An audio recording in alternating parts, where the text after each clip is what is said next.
Philip Fisher का पहला point है, does the company have products और services with sufficient market potential to make possible a sizeable increase in sales for at least several years. सीधा मतलब, क्या company के पास ऐसी प्रोडक्ट या सर्विस है जो लॉन्ग टर्म में ग्रोथ ड्राइव कर सके। एक कंपनी का शेयर प्राइस तभी ग्रो करता है जब उसके सेल्स और प्रॉफिट्स कंसिस्टेंटली बढ़ते हैं। लेकिन सवाल ये है, कौन सी कंपनी अपने सेल्स को नेक्स्ट 10 से 15 साल तक ग्रो कर पाएगी? फिलिप फिशर के पहले इन्वेस्टिंग प्रिंसिपल का जवाब इसी में छुपा है।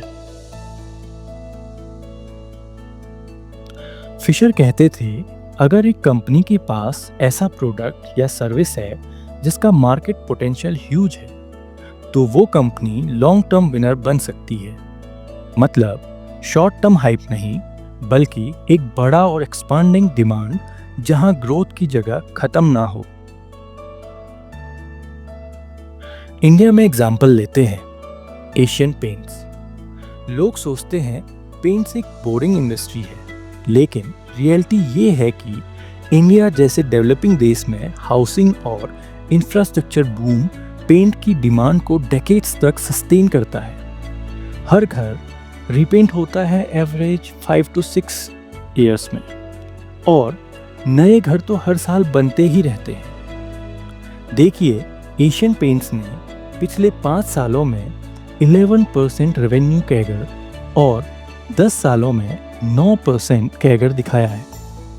मतलब स्टेडी ग्रोथ, जहां market adopts paint demand, housing, decor etcetera. दूसरा एग्जाम्पल है एवेन्यू सुपरमार्ट्स, डी-मार्ट। जब डी-मार्ट शुरू हुआ था, ऑर्गेनाइज रिटेल इंडिया में बहुत छोटा था, लेकिन कंज्यूमर स्पेंडिंग और अर्बनाइजेशन का पोटेंशियल इतना बड़ा था कि उनकी सेल्स ग्रोथ एक डेकेड से डबल डिजिट में चल रही है। फिशर कहते हैं, अगर एक कंपनी का प्रोडक्ट सिर्फ एक शॉर्ट टर्म ट्रेंड है तो ग्रोथ रुक जाएगी, लेकिन अगर डिमांड स्ट्रक्चरल है, जैसे एफएमसीजी प्रोडक्ट्स, HUL, नेस्ले, या financial services, SDFC bank, Bajaj finance, तो सेल्स इंक्रीज के चांसेस बहुत हाई होते हैं। एक क्लासिक केस है इन्फोसिस। 1990s में जब IT आउटसोर्सिंग इंडिया में स्टार्ट हुआ, ग्लोबल कंपनीज अपना सॉफ्टवेयर डेवलपमेंट इंडिया शिफ्ट कर रही थी। इन्फोसिस के पास एक बड़ा और एक्सपांडिंग मार्केट था, दुनिया भर के क्लाइंट्स। इसी वजह से उनकी सेल्स 1993 से 2000 के बीच 40% प्लस कैगर से ग्रो हुई। अगर आपने तब इन्वेस्ट किया होता, आज मल्टी करोड़ पोर्टफोलियो होता।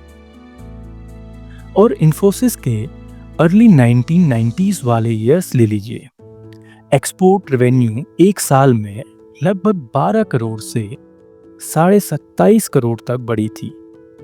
ये 100% ग्रोथ का फिगर दिखाता है कि जब डिमांड बड़ा हो और डिले नहीं हो, ग्रोथ एक्सपोनेंशियल हो सकती है। और ओवरऑल इंडियन सॉफ्टवेयर एक्सपोर्ट्स 1990 से 2002 के पीरियड में 51% कैगर पे ग्रो कर रही थी। ये क्लियर करता है फिशर का पहला point, large market potential. Theory नहीं, एक्चुअल है। स्टॉक मार्केट का जार्गन कंफ्यूज करता है। इंट्रिंसिक IQ के AI पावर्ड इंसाइट्स और इजी DCF वैल्यूएशंस के साथ इन्वेस्टिंग हो जाती है सिंपल। बस विजिट कीजिए intrinsiciq.in। Research smarter, invest with confidence. Point simple है, कंपनी के प्रोडक्ट्स या सर्विसेज के पीछे लॉन्ग टर्म डिमांड होनी चाहिए। ट्रेंड टेम्पररी होगा तो प्रॉफिट शॉर्ट लिव होंगे, लेकिन अगर डिमांड एक्सपांडिंग और स्ट्रक्चरल है तो आपको एक कंपाउंडिंग मशीन मिल जाएगी।